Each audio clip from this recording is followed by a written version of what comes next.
wabarakatuh. Selamat pagi menjelang siang ibu-ibu semua. Oke, kita semangat pagi dulu ya, biar tambah semangat. Semangat pagi. Pagi. Luar biasa, aku bahagia. Terima kasih. Kepada Ibu Kepala TK PKK Depok Rejo yang saya hormati, dan kepada rekan-rekan guru TK PKK Depok Rejo yang saya banggakan, dan tentunya kepada adik PLP dari Stein Metro yang sangat saya sayangi. Pertama-tama marilah kita panjatkan puji syukur kehadirat Allah Subhanahu wa Ta'ala yang telah memberikan nikmat, taufik serta hidayahnya kepada kita semua, sehingga kita dapat berkumpul di gedung TK PKK Depok Rejo ini dengan keadaan sehat walafiat, tak kurang suatu apapun.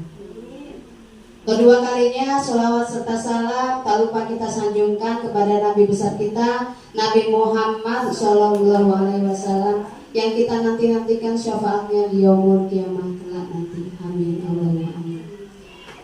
Baik Ibu guru TK PKK dan adik-adik PLP semuanya, terima kasih sudah menyempatkan waktunya untuk hari ini kita berkumpul di ruangan ini untuk saya ingin berbagi pengalaman tentang apa yang sudah saya dapatkan pada pendidikan guru penggerak angkatan 9 ini.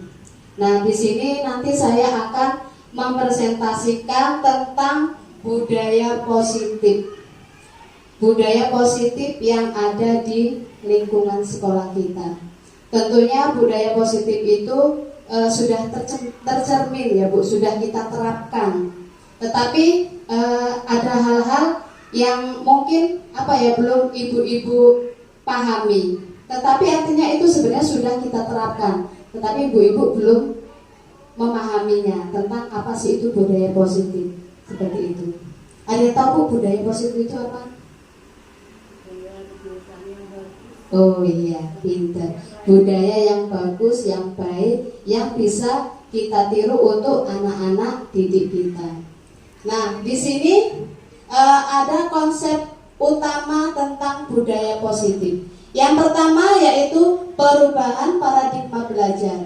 Yang kedua, disiplin positif, 5 kebutuhan dasar manusia, motivasi perilaku manusia, 5 posisi kontrol, keyakinan kelas, dan segitiga restitusi. Nah, nanti saya akan menjabarkan lebih dalam terkait tentang konsep budaya positif tersebut. Bisa lanjut? Nah, ini adalah pembelajaran dengan paradigma baru. Apa sih pembelajaran paradigma baru? Yaitu pembelajaran dengan paradigma baru merupakan pembelajaran yang dirancang berdasarkan prinsip pembelajar berdiferensiasi, sehingga para peserta didik belajar sesuai kebutuhannya berdasarkan tahap perkembangan sesuai teori psikologi modern untuk mewujudkan profil pelajar Pancasila. Sudah tahu Bu profil pelajar Pancasila itu apa aja? Beriman, bertakwa, berkebinekaan global, mandiri, iya benar kritis, kreatif, iya gotong royong. Nah itu profil pelajar Pancasila. Kalau berdiferensiasi, sudah pernah mendengar kata berdiferensiasi? Iya. Oh iya. Nah, ini adalah pembelajaran berdiferensiasi. Itu maksudnya pembelajaran yang memberi keleluasaan pada siswa untuk meningkatkan potensi dirinya sesuai dengan kesiapan belajar, minat, dan profil belajar siswa tersebut. Kegiatan ini dapat kita lakukan dengan cara yang bervariasi, atau kita dapat menggunakan metode yang berbeda dalam pembelajaran sehingga siswa dapat menggunakan isi kurikulum. Maksudnya di sini adalah kita itu menggunakan media yang sudah kita gunakan, yang sudah kita siapkan untuk anak-anak kita. Nah, media apa yang sudah kita lakukan, yang sudah kita siapkan? Tentunya media itu adalah media yang dapat menarik atau dapat anak itu dapat menyukai. Dia dapat menggunakan variasi yang berbeda. Nah, biasanya kita itu cuma menggunakan buku paket, terus mewarnai seperti itu. Tapi kita sudah mulai melakukan dengan menggunakan media apa, Bu? Lospak. Nah, menggunakan media lospak. Dan itu akan menimbulkan atau membuat anak itu merasa senang, membuat anak merasa minat dalam belajarnya. Karena dengan menggunakan media lospak itu, dia akan mengkreasikan atau memvariasikan tugasnya itu dengan menggunakan media lospak. Misalnya suruh menulis kata. Nah, di situ sudah kita siapkan bahan-bahan lospak tersebut, dan kita memberikan kebebasan kepada anak untuk memilih media apa yang akan dia gunakan untuk mengerjakan tugas tersebut. Ya, contohnya kita kan biasanya menggunakan sedotan, terus batu kerikil, nah botol, tutup botol seperti itu. Nanti anak-anak itu bisa mengkreasikan sesuai minat dan bakatnya dengan menggunakan media lospak tersebut. Nah, itu pembelajaran tentang berdiferensiasi. Nah, selanjutnya yaitu disiplin positif. Apa sih disiplin itu, Bu? Tepat waktu. Yang lain? Disiplin? Iya, disiplin positif. Disiplin itu dapat dimaknai menjadi sesuatu yang dilakukan seseorang pada orang lain untuk mendapatkan kepatuhan. Hal tersebut cenderung menghubungkan kata disiplin dengan ketidaknyamanan. Artinya, setiap orang belum tentu memiliki nilai kedisiplinan, meskipun disiplin itu adalah sikap yang baik, belum tumbuh pada dirinya yang mengakibatkan ketidaknyamanan pada diri seseorang.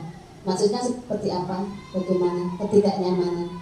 Nah, artinya seperti ketika kita mengajarkan anak untuk mendisiplinkan anak tersebut, mengajarkan anak untuk dia disiplin, tetapi anak itu belum tumbuh dari hatinya.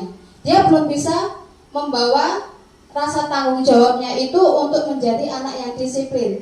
Maka dia akan merasa misal kita nih, besok anak guru berangkatnya pagi ya. Nah, ternyata masih ada anak yang terlambat sekolahnya. Kemudian besok kita tanyakan lagi, kenapa? Kok bisa berangkatnya masih siang? Nah, dari situ kan nanti anak akan merasa tidak nyaman karena dia belum memiliki rasa tanggung jawab. Seperti itu. Nah, tentunya kita sebagai pendidik itu mempunyai tujuan. Tujuannya apa? Yaitu menciptakan peserta didik yang memiliki disiplin diri, sehingga mereka berperilaku mengacu kepada nilai-nilai kebajikan universal dan memiliki motivasi intrik dalam perubahan perilaku ke arah yang lebih baik. Jadi artinya di sini kita itu sebagai pendidik adalah untuk menuntun anak didik kita supaya menjadi anak yang disiplin, menjadi anak yang bertanggung jawab. Karena tujuan sebagai pendidik itu adalah menuntun. Iya. Selanjutnya yaitu disiplin positif merupakan salah satu cara penerapan disiplin yang bertujuan untuk menumbuhkan kesadaran serta memberdayakan peserta didik tanpa imbalan penghargaan, ancaman ataupun hukuman. Nah, dari sini mungkin kalau ini sudah kita terapkan ya Bu, nilai-nilai disiplin itu tanpa kita memberikan sebuah ancaman seperti itu. Jadi kalau misalnya anak yang belum bisa menertibkan atau mendisiplinkan mereka sendiri, maka kita hanya mampu mengarahkan, kita hanya mampu memberikan pengertian kepada anak tersebut supaya bagaimana anak itu menjadi anak yang lebih bertanggung jawab dan mempunyai jiwa yang disiplin tersebut seperti itu. Jadi kita itu tidak diperbolehkan untuk membuat sebuah ancaman ataupun hukuman. Tapi kadang tidak lepas dari semua itu kita misal seperti anak yang mainan sama temen, nakalin temennya, usil sama temennya. Nah, seperti itu kadang kita suka berbicara, nanti kamu cubit, saya belum cubit nih. Nah, kadang kita tidak sadar seperti itu ya Bu ya. Saya juga seperti itu kadang. Tetapi di sini sebenarnya itu tidak boleh ya. Kita harus berbicara baik-baik kepada anak, lalu kita ajak dia bagaimana caranya dia itu menjadi anak yang disiplin dan bertanggung jawab. Nah, dari situ kita melihat manfaat dari sikap disiplin. Nah, selain yang ada di layar, ada yang tahu Bu manfaat disiplin itu apa? Ada yang bisa menjelaskan? Selain dapat mengatur waktu, mempunyai rasa tanggung jawab, dihargai orang lain, dan memiliki tujuan hidup yang jelas. Ada yang lain? Iya, nah jadi manfaat sikap disiplin itu dapat mengatur waktu ya. Tentunya kita sebagai seorang pendidik, kita sebagai guru, bagaimana caranya kita bisa mengatur waktu antara di rumah dan di sekolah. Bagaimana caranya kita supaya tepat waktu untuk bisa dapat hadir ke sekolah dengan waktu yang tepat. Iya, tentunya diusahakan kita itu sebenarnya datang sebelum anak-anak itu datang, ya. Nah, dari itu bagaimana caranya kita dapat mengatur waktu dengan baik supaya kita dapat memanfaatkan waktu itu dengan sebaik mungkin. Nah, terus mempunyai rasa tanggung jawab. Jadi ketika kita bisa mengatur waktu tersebut, kita pasti punya rasa tanggung jawab. Oh iya, ini sudah jam 7. Oh iya, ini sudah jam sekian. Berarti apa? Rasa timbul tanggung jawab itu akan keluar dengan sendirinya. Seperti itu. Nah, terus dihargai orang lain. Ketika ada teman kita yang datang duluan, tetapi kita kok berangkatnya terlambat, gimana perasaan kita, Bu? Nah, nggak enak. Terus selanjutnya untuk kedepan nanti, nanti aku bisa nggak ya seperti itu? Nanti ketika aku berangkat pagi, dia bisa nggak ya menghargai saya? Nah, seperti itu. Jadi itulah artinya kita itu harus mampu bisa menghargai waktu itu tadi ya Bu ya, dan memiliki tujuan hidup yang jelas. Punya tujuan hidup yang jelas Bu? Memiliki rasa nyaman. Oh, memiliki rasa memiliki rasa nyaman. Ya, lanjut. Nah, di sini ada nilai-nilai kebajikan universal. Apa sih nilai-nilai kebajikan universal? Yaitu adalah sifat-sifat positif manusia yang merupakan tujuan mulia yang ingin dicapai setiap individu. Nilai-nilai tersebut yang bersifat universal dan lintas bahasa, suku bangsa, agama maupun latar belakang. Nah, dan nilai-nilai tersebut terdapat beberapa pendapat, yaitu yang pertama pendapat dari Dr. William Glasser pada teori kontrol 1984. Dia mengumumkan bahwa setiap perilaku atau perbuatan itu memiliki suatu tujuan. Yang kedua, menurut Diane Gosen, dengan mengaitkan nilai-nilai kebajikan yang diyakini seseorang, maka motivasi intrinsiknya akan terbangun, sehingga menggerakkan motivasi dari dalam untuk mencapai tujuan mulia yang diinginkan. Selanjutnya, nilai-nilai kebajikan yang ingin dicapai oleh setiap anak Indonesia kita kenal sebagai profil pelajar Pancasila. Nah, tadi kita sudah sebutkan ya Bu, beriman, bertakwa kepada Tuhan, berkebinekaan global, gotong royong, mandiri, kreatif, dan bernalar kritis. Di sini ada nilai-nilai kebajikan menurut tentang organisasi. Nah, nilai profil pelajar Pancasila itu termasuk dalam beriman, bertakwa kepada Tuhan Yang Maha Esa, berakhlak mulia, berkebinekaan global, gotong royong, mandiri, kreatif, dan bernalar kritis. Nah, selanjutnya ada Ibu Prima Yes Program. Nah, itu nilai-nilai kebajikannya yaitu toleransi, integritas, mandiri, menghargai, antusias, empati, keingintahuan, kreatif, kerjasama, percaya diri, dan komitmen. Nah, selanjutnya nilai kebajikan dari 9 pilar karakter, yaitu cinta Tuhan dan ciptaannya, tanggung jawab, bekerja keras, rendah hati, dan kedamaian. Selanjutnya yaitu keterampilan hidup. Nilai-nilai kebajikannya yaitu dapat dipercaya, lurus hati, pendengar yang aktif, tidak merendahkan orang lain, dan memberikan yang terbaik untuk diri sendiri. Yang selanjutnya yaitu petunjuk seumur hidup. Nilai-nilai kebajikannya yaitu peduli, berorganisasi, kesabaran, keteguhan hati, berinisiatif, integritas, pencerahan masalah, sumber pengetahuan, dan tanggung jawab. Dan selanjutnya ada building moral. Nah, ini nilai-nilai kebajikannya yaitu empati, suara hati, kontrol diri, rasa hormat, dan kebaikan. Dari nilai-nilai tersebut sebenarnya sudah hampir sama ya Bu ya, sudah saling berkaitan. Nah, seperti itu. Nah, lanjut kita ke kebutuhan dasar manusia. Apa sih kebutuhan dasar manusia? Kebutuhan dasar manusia itu segala sesuatu yang kita lakukan untuk mendapatkan apa yang kita inginkan. Nah, itu yang disebut dengan kebutuhan dasar. Seluruh tindakan yang kita lakukan memiliki tujuan tertentu, dan semua usaha terbaik yang kita lakukan adalah dalam rangka agar kebutuhan dasar kita terpenuhi dengan baik. Nah, kebutuhan dasar ini ada 5 bagian-bagiannya. Ya, lanjut. Nah, di sini ada 5 kebutuhan dasar. Yang pertama yaitu penguasaan, yang kedua kasih sayang dan rasa diterima, kesenangan, bertahan hidup, dan kebebasan. Ada yang bisa menjelaskan Bu tentang penguasaan itu apa? Atau mungkin kasih sayang dan rasa diterima? Bebas, kebebasan, bertahan hidup, dan kesenangan. Boleh Bu yang mau berbagi? Apa itu penguasaan?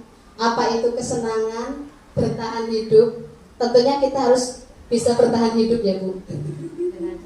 Dengan cara nah iya, makan dan minum. Kasih dan sayang perlu nggak Bu? Perlu kita butuhkan? Iya.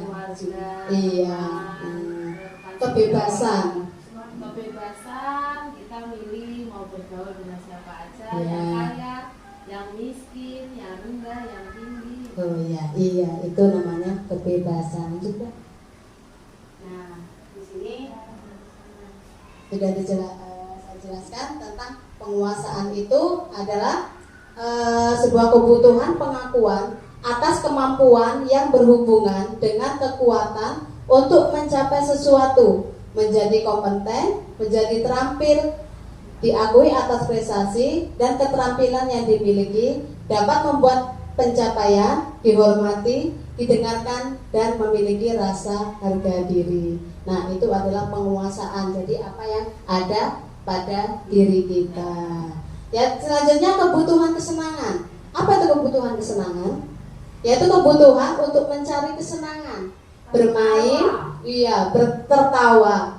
Nah, kebutuhan ini muncul sejak dini, kemudian terus berkembang hingga dewasa.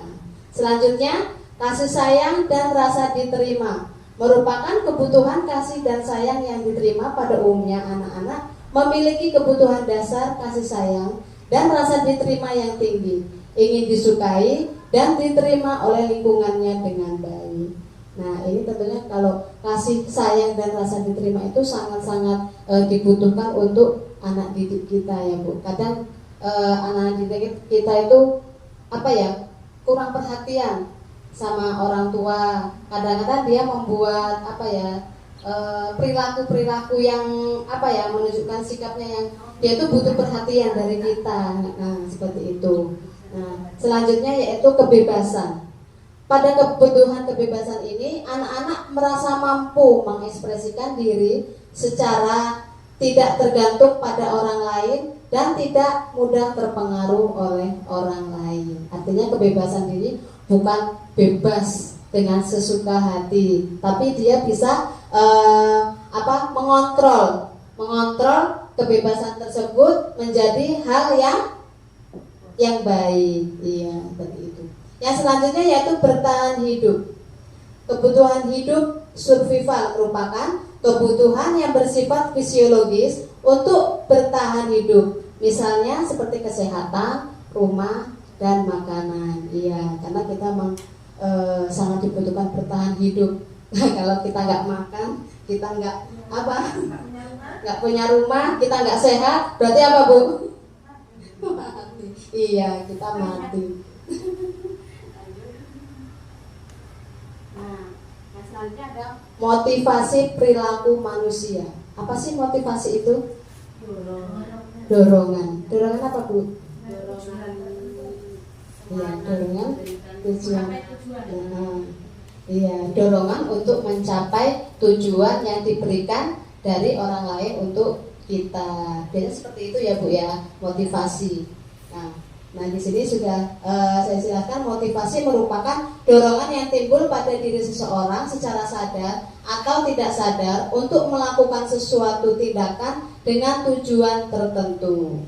Nah di sini artinya motivasi itu seringkali kita lakukan. Apalagi contohnya kita akan mengikuti ke program guru penggerak ini ya, Bu ya.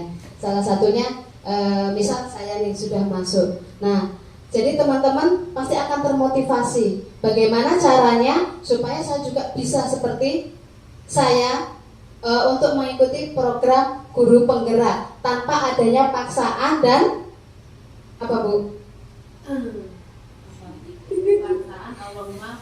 Oh iya, tanpa adanya paksaan ya, Bu ya.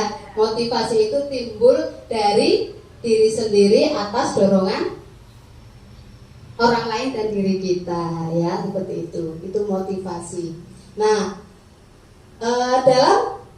menurut Diana Gosen menyatakan ada 3 motivasi. Yang pertama yaitu untuk menghindari ketidaknyamanan atau hukuman. Yang kedua, untuk mendapatkan imbalan atau penghargaan dari orang lain. Dan yang ketiga, untuk menjadi orang yang mereka inginkan dan menghargai diri sendiri dengan nilai-nilai yang dipercaya. Itu motivasi intrik. Maksudnya bagaimana itu, Bu, untuk menghindari ketidaknyamanan atau hukuman? Jadi motivasi itu timbul dari diri kita tanpa adanya paksaan dari orang lain. Kita harus sadar diri, menyadari bahwa apa yang sudah dilakukan itu adalah motivasi terbaik untuk kita, seperti itu ya. Nah, terus mendapatkan imbalan. Nah, contohnya gimana mendapatkan imbalan? Nanti kalau masuk tak kasih. Nah, ya. Nah, itu sebuah imbalan. Misalnya kayak itu masuk PGP, aku pengen jadi masuk PGP, nanti itu dapatnya duit. Nah itu kita mengharapkan imbalan. Nah itu gak bagus ya, Bu ya. Jadi motivasi itu lebih baiknya memang hadir dari diri kita sendiri. Nah, masih terkait tentang konsep disiplin dengan identitas ya. Di sini ada 2 identitas. Ada identitas yang gagal dan ada identitas yang sukses. Yang gagal yang mana, Bu? Yang hukuman. Iya. Kalau yang sukses, kita dapat memberikan konsekuensi serta restitusi. Karena kalau kita memberikan hukuman kepada anak, itu akan mengakibatkan apa, Bu? Mengakibatkan dampak yang negatif, dampak yang buruk bagi anak. Jadi kalau misalnya kita memberikan hukuman, itu pasti akan selalu terngiang, selalu teringat pada diri anak. Bisa juga anak itu menjadi benci pada kita, menjadi dia tidak senang pada kita karena anak tersebut sudah kita beri hukuman. Nah itu adalah konsep disiplin yang gagal. Selanjutnya ada konsekuensi dan restitusi.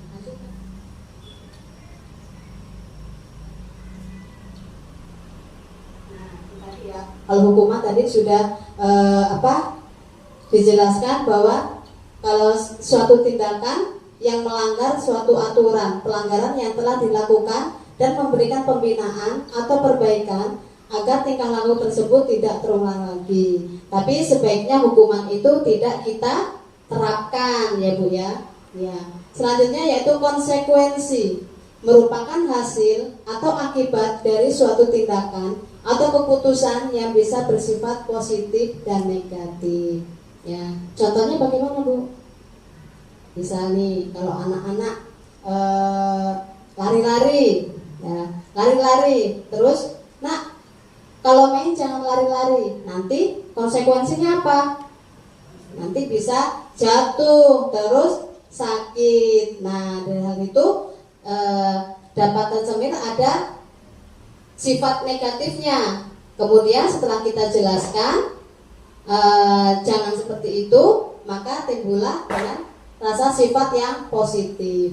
Selanjutnya restitusi adalah proses menciptakan kondisi bagi murid untuk memperbaiki kesalahan mereka, sehingga mereka bisa kembali pada kelompok mereka dengan karakter yang lebih kuat. Nah, di sini dapat dijelaskan bahwa ada konsep-konsep disiplin terkait tentang hukuman. Yang pertama, hukuman itu dapat mengakibatkan sesuatu yang menyakitkan yang harus terjadi. Yang kedua, hukuman itu akan mengakibatkan tidak nyaman untuk jangka panjang. Yang selanjutnya, hukuman itu akan mengakibatkan korban mendapat keadilan. Nah, terus selanjutnya ada konsekuensi. Nah, itu sesuatu yang harus terjadi. Yang selanjutnya, tidak nyaman untuk jangka pendek. Korban bisa diabaikan dan murid atau anak dibuat tidak nyaman. Selanjutnya ada restitusi, yaitu merupakan pilihan menguatkan untuk murid dalam jangka waktu panjang. Korban mendapat ya ganti. Nah, seperti itu. Masih terkait tentang konsep disiplin ya Bu, karena kita akan membahas tentang budaya positif ya. Nah, di sini tadi sudah ada konsep-konsep. Yang pertama yaitu tadi apa Bu? Hukuman, restitusi, dan satu lagi apa tadi? Konsekuensi. Nah, ya. Restitusi apa sih? Restitusi itu? Iya, restitusi itu adalah sebuah cara atau proses menciptakan kondisi bagi peserta didik untuk memperbaiki kesalahan mereka, sehingga mereka bisa kembali pada kelompok mereka dengan karakter yang lebih kuat. Ciri-cirinya yaitu belajar dari kesalahan, bukan menembus kesalahan, memperbaiki hubungan, tawaran bukan paksaan, menuntun untuk melihat ke dalam diri, mencari kebutuhan dasar yang diperlukan, fokus dan karakter, dan fokus pada solusi. Nah, dari pengertian atau terkait tentang restitusi ini ada apa ya? Intinya bagian-bagiannya ada tahap-tahapannya, seperti itu ya Bu ya. Restitusi ini ada tahap-tahapannya.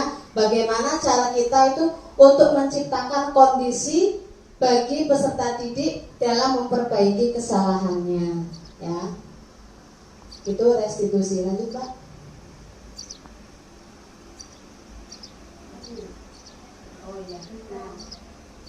Ini perbedaannya Bu, perbedaan antara hukuman, konsekuensi, dan restitusi. Kalau hukuman itu apa? Guru marah ketika anak tidak membereskan mainan dan murid merasa menjadi takut kepada guru. Itu contohnya ketika anak itu tidak merapikan mainan. Nah, itu hukumannya biasanya guru marah ya. Nah, terus diancam untuk tidak boleh mainan lagi. Nanti kalau tidak dirapikan nggak usah mainan lagi. Nah, itu sebuah hukuman atau ancaman ya Bu.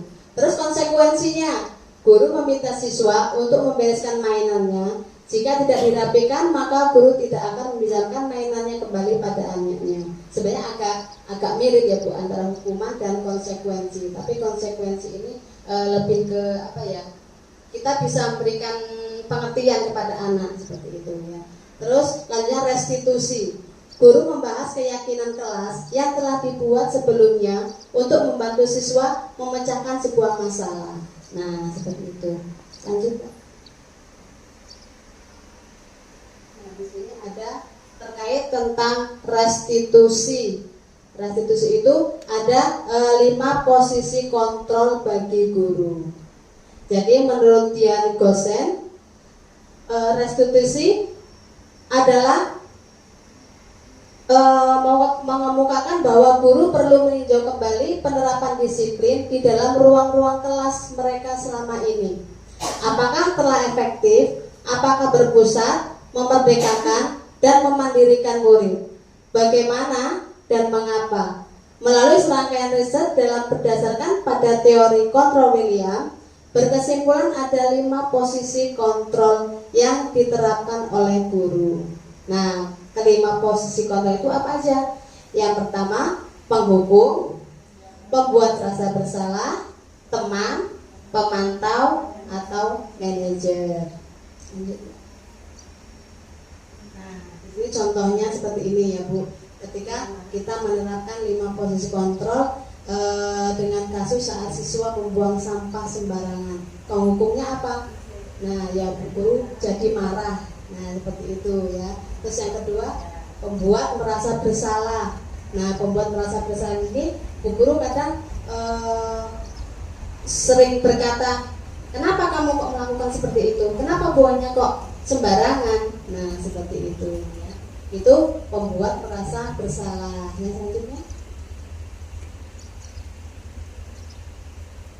yaitu selanjutnya kita bisa menjadi teman. Menjadi teman sebagai anak didik kita.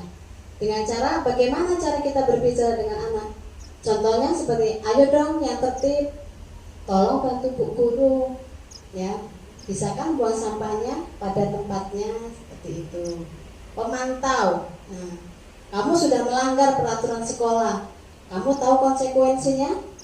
Nah, apa kalau misal makan jajan, buangnya di kotak sampah, jangan sembarangan. Nah, yang kelima yaitu manajer. Nah, manajer di sini kita bisa menjadi seorang manajer, memberikan pengarahan.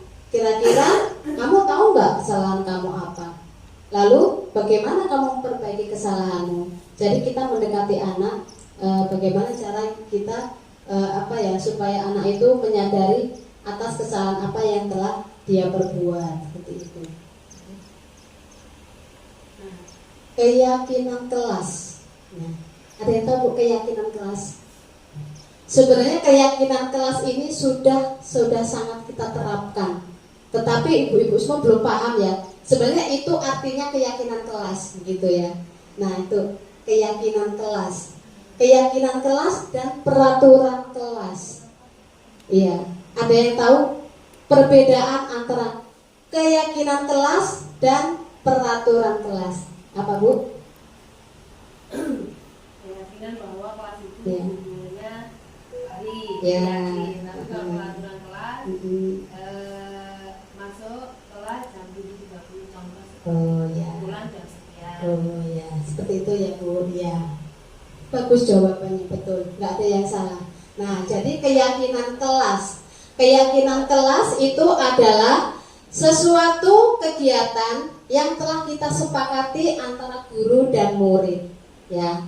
Itu adalah keyakinan kelas yang dibuat secara bersama-sama antara guru dan murid. Misalnya nih contohnya, nah sebenarnya sudah kita terapkan Bu keyakinan kelas itu, tapi kita belum paham ya arti keyakinan kelas. Nah keyakinan kelas itu contohnya begini, misalnya, nak kita kalau buang sampah di mana?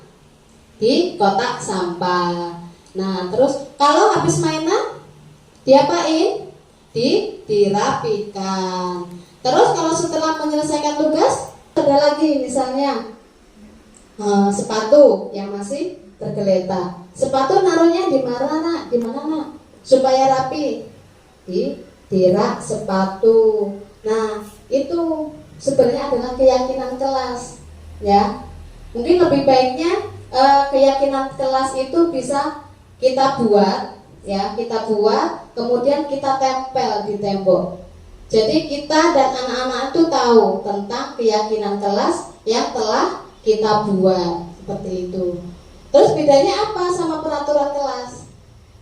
Kalau peraturan itu dibuat dengan perorangan atau individu. Jadi peraturan itu dibuat dengan misal guru sendiri atau misal dari sekolahan, pihak sekolah. Itu kepala sekolah sendiri yang membuat sebuah peraturan supaya sekolah ini menjadi yang tertib seperti itu. Nah, itu contohnya peraturan dan perbedaan antara keyakinan kelas dan peraturan kelas. Jadi kalau keyakinan itu kita buat secara bersama-sama. Nah, kalau peraturan dibuat dengan perorangan.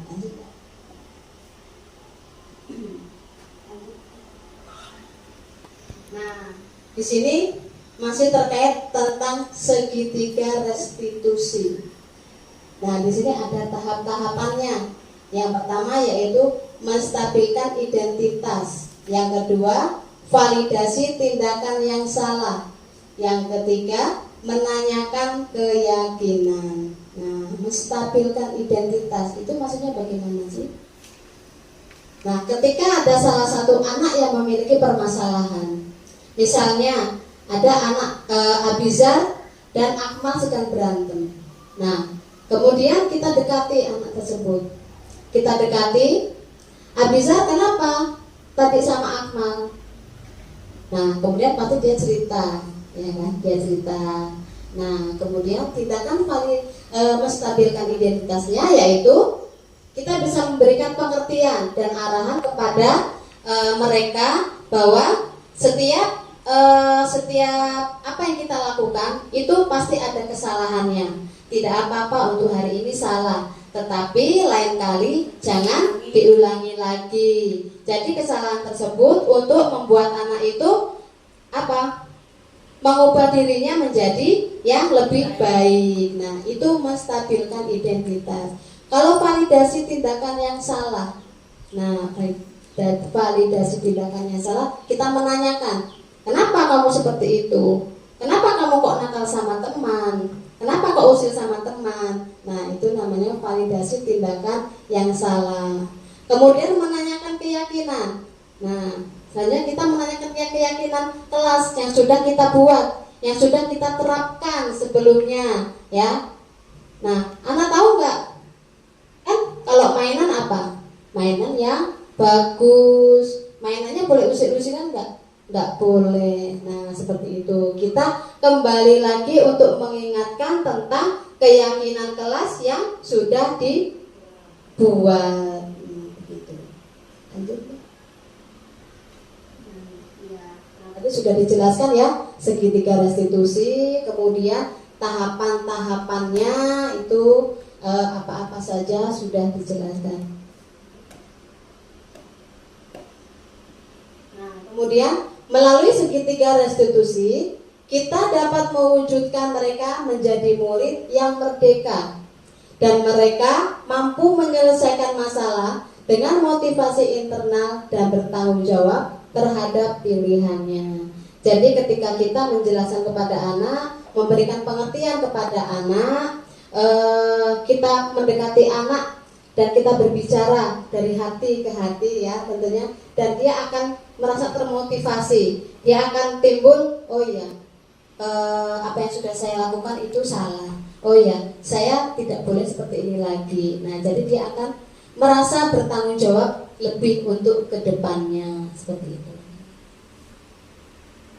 Nah, alhamdulillah sudah selesai ya untuk presentasi kita tentang apa, Bu? Tentang apa saja tadi, Bu, yang sudah kita bahas? Iya, tentang budaya positif. Iya, itu tentang terkait apa saja? Disiplin, terus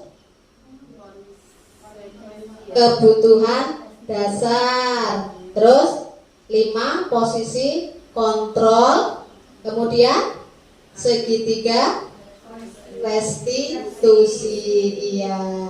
Dalam penerapan program disiplin positif, Hendaknya guru memiliki standar kepribadian profesional dan sosial yang baik, di mana guru mampu merefleksi dirinya dalam posisi kontrol saat ini. Bagaimana perjalanan dirinya sebagai among atau manajer yang menuntun murid-muridnya menjadi insan yang mandiri, merdeka, dan bertanggung jawab. Oke, untuk selanjutnya, apakah sudah paham tentang apa yang telah saya sampaikan, Bu? Apa ada yang ingin ditanyakan? Tanya, Bu. Oh iya, silakan Bu Ari. Ya, bisa dulu ya. Saya mau bertanya ya Bu ya tentang budaya positif. Bagaimana sikap Anda jika ini kan budaya positif ini diterapkan di sekolah ya, di lembaga kita, di lembaga kami, bahwasanya ini dari untuk guru, peserta didik dan semuanya yang ada di lembaga. Bagaimana sikap Anda jika budaya positif ini sudah diterapkan, sudah dibiasakan pokoknya, tapi masih ada seorang pendidik yang masih tidak menerapkan budaya itu, bagaimana sikap Anda? Terima kasih.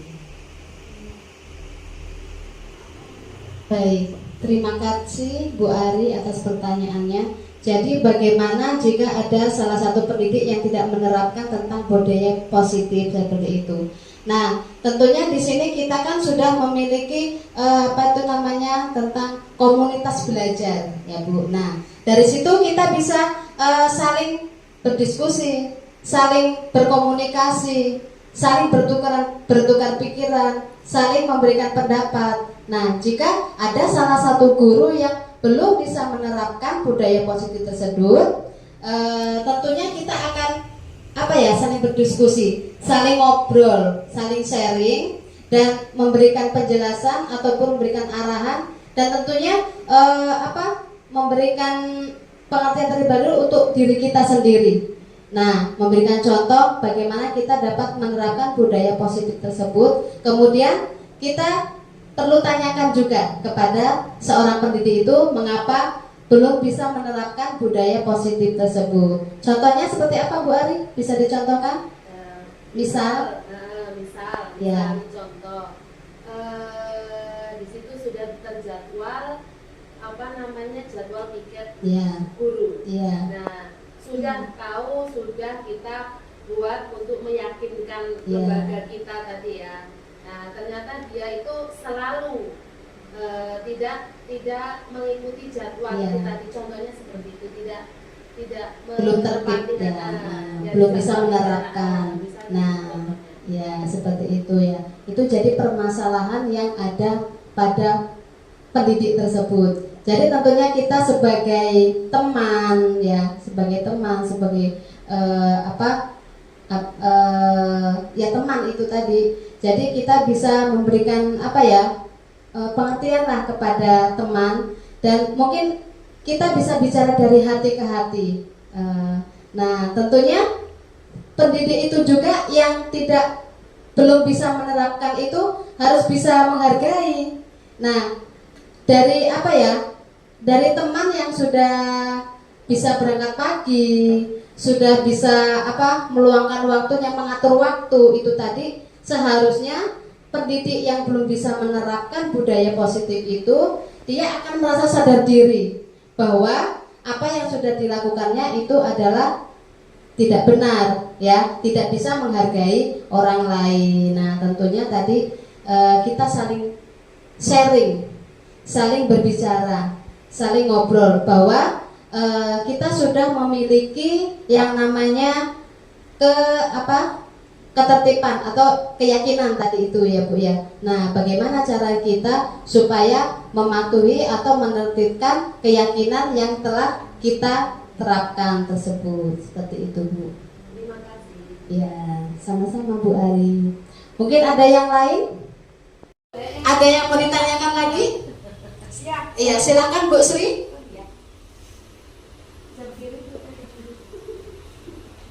Ya, terima kasih atas waktunya. Terkait tentang hukuman tadi, bagaimana sikap Anda jika menemui seorang pendidik yang sering melakukan hukuman kepada muridnya? Bagaimana solusi yang Anda gunakan untuk bisa menyelesaikan bagaimana pendidik itu tidak bersikap seperti itu lagi? Terima kasih. Oke, baik. Terima kasih Bu Sri atas pertanyaannya. Jadi ini terkait tentang hukuman ya. Nah, untuk hukuman ini alhamdulillah di sekolahan kita sudah tidak ada yang namanya hukuman ya Bu. Nah, hukuman itu mungkin apa ya? Kita hanya sedikit menyentil atau menyentak anak seperti itu. Itu bukan suatu hukuman, tapi agak kita menggertak. Jangan begitu. Nah, seperti itu. Jadi sikap kita jika kita menemui teman kita yang menghukum murid ya. Nah, jika kita menemukan pendidik yang masih mau menghukum teman, jadi itu kita bisa memberikan pengertian, arahan, ataupun kita tadi sudah memiliki komunitas belajar itu Bu. Nah, jadi kita bisa di situ kita saling sharing, saling kumpul, ngobrol. Nah, tentang budaya positif yang telah kita terapkan di sekolah. Tentunya tentang hukuman itu tadi, bahwasanya hukuman itu sudah tidak lagi untuk kita terapkan. Mungkin kalau untuk yang dulu-dulu, zaman dulu, hukuman itu akan memotivasi anak seperti itu ya Bu ya, menjadikan anak itu menjadi anak yang lebih disiplin dan bertanggung jawab. Tapi kalau sekarang hukuman itu akan menimbulkan hal yang negatif. Nah, seperti itu. Jadi jika kita menemui ada teman pendidik kita yang masih menghukum anak, jadi kita bisa memberikan pengertian bahwa saat ini kita tidak diperbolehkan untuk melakukan suatu hukuman. Seperti itu Bu Sri. Iya, baik. Terima kasih. Yuk. Ada yang masih mau ditanyakan lagi Bu? Silakan. Oke, Bu Ika silakan. Terima kasih atas waktunya kepada Bu Sari. Izin bertanya ya Bu, bagaimana peran Ibu sebagai guru penggerak dalam melakukan kebiasaan baik kepada guru lain dalam membangun budaya positif di sekolah? Oke, terima kasih Bu Ika pertanyaannya. Iya, terkait dengan guru penggerak ya. Apa yang akan saya lakukan untuk mewujudkan kebiasaan budaya positif kepada teman-teman. Nah, contohnya saya berbagi pengalaman tentang apa yang sudah saya dapatkan di program guru penggerak ini. Jadi saya bisa menyampaikan kepada teman-teman tentang budaya positif yang telah saya pelajari pada program guru penggerak ini. Dan di situ saya akan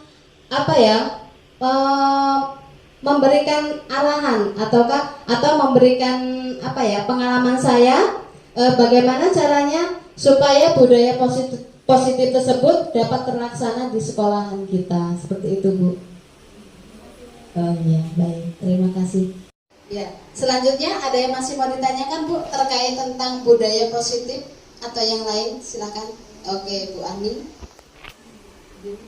Terima kasih Bu Sari. Yang ingin saya tanyakan adalah apa yang sudah Bu Sari terapkan pada anak dan diri Bu Sari tentang budaya disiplin positif. Terima kasih. Baik, terima kasih Bu Ani atas pertanyaannya. Ini penerapan terkait tentang budaya positif yang sudah saya terapkan. Nah, salah satunya yang sudah saya terapkan yaitu tentang kebersihan. Ya, kebersihan di sini saya dapat memberikan contoh kepada anak atau mengajak anak itu untuk membersihkan halaman.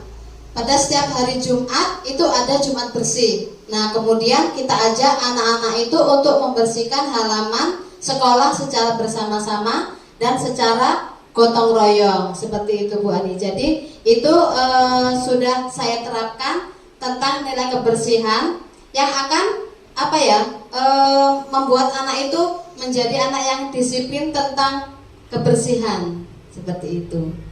Bagaimana Bu Ani? Oke. atas jawabannya. Ya, terima kasih Bu Ani. Ya, masih ada yang ingin ditanyakan Bu? Silakan. Oke Bu Esti. Terima kasih Bu Sari. Assalamualaikum warahmatullahi wabarakatuh. Ya, untuk kali ini yang akan saya tanyakan yaitu apa pengaruh yang mempengaruhi adanya budaya positif pada anak didik. Itu aja Bu Sari. Oke, terima kasih Bu Esti atas pertanyaannya terkait tentang pengaruh ya. Pengaruhnya apa saja? Nah, faktor ya, faktor yang membuat budaya positif tersebut. Salah satunya dan yang paling utama, faktor yang paling penting itu dari seorang pendidik, dari kita. Iya, dari kita. Nah, bagaimana caranya kita bisa menerapkan budaya positif tersebut pada anak? Jika kita tidak memberikan contoh kepada anak, tentunya anak itu dia tidak bisa melakukan. Maksudnya kita itu memberikan contoh yang baik terlebih dahulu kepada anak. Misalnya ketika kita menginginkan halaman kita yang bersih, memberikan contoh, nak jangan membuang sampah sembarangan. Tetapi di situ kita tidak hanya ngomong saja, tetapi kita juga bisa melakukannya dengan sikap kita. Nah, contohnya kita bisa mengambil sampah seperti ini nak. Kita membuang sampahnya di kotak sampah. Jadi faktor utama itu adalah dari kita, dari guru, dari seorang pendidik, dan tentunya dari lingkungan, ya, lingkungan sekitar.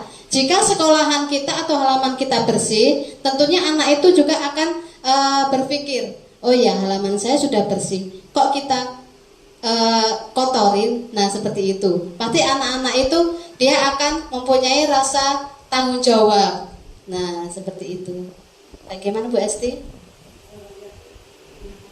Iya, baiklah. Terima kasih. Masih ada yang ditanyakan lagi Bu? Sudah cukup? Oke, kalau sudah cukup, iya. Terima kasih untuk waktunya hari ini. Kita sudah membahas tentang apa saja tadi Bu? Budaya positif, ya. Tentunya terkait tentang budaya positif tersebut.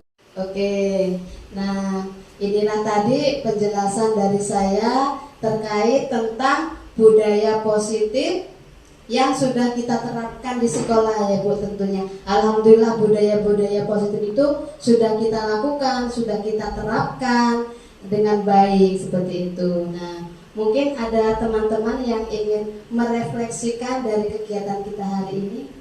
Silakan. Bu Ari Istiqomah. Ya.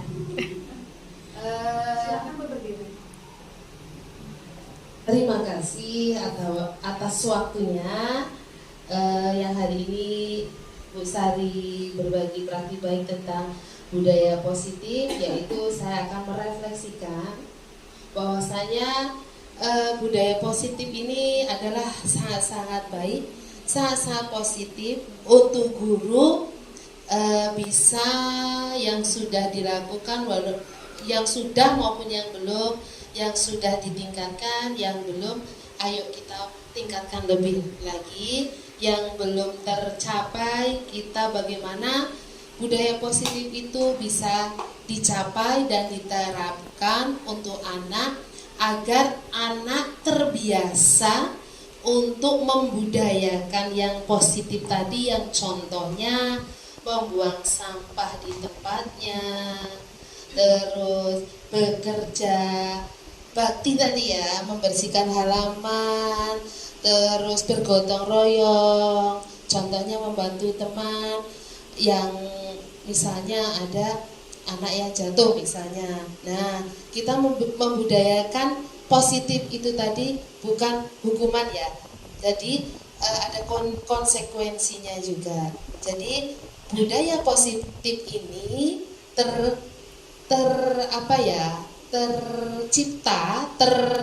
terbiasa dari anak itu tergantung dari pendidiknya. Jadi budaya positif itu tercipta, terwujud dari diri kita sendiri, dan kita terapkan untuk anak dan bisa diterapkan juga tidak hanya di sekolahnya, bisa di rumah, bisa di lingkungan sekitarnya. Terima kasih Ibu. Baik, terima kasih Bu Ari atas penyampaiannya tentang refleksi yang sudah kita pelajari hari ini. Tentunya apa yang sudah kita pelajari dan sudah kita dapatkan, ilmu yang kita dapatkan pada hari ini, semoga nanti kita dapat menerapkannya dengan lebih baik lagi ya Bu. Oke, baiklah, untuk yang terakhir saya ucapkan terima kasih kepada teman-teman semuanya yang telah melaksanakan diskusi ini dengan baik, dengan apa yang kita dapatkan itu dapat mendapat ilmu, tambahan ilmu yang sebelumnya kita dapatkan. Baiklah, saya akhiri. Wabillahi taufiq wal hidayah. Wassalamualaikum warahmatullahi wabarakatuh.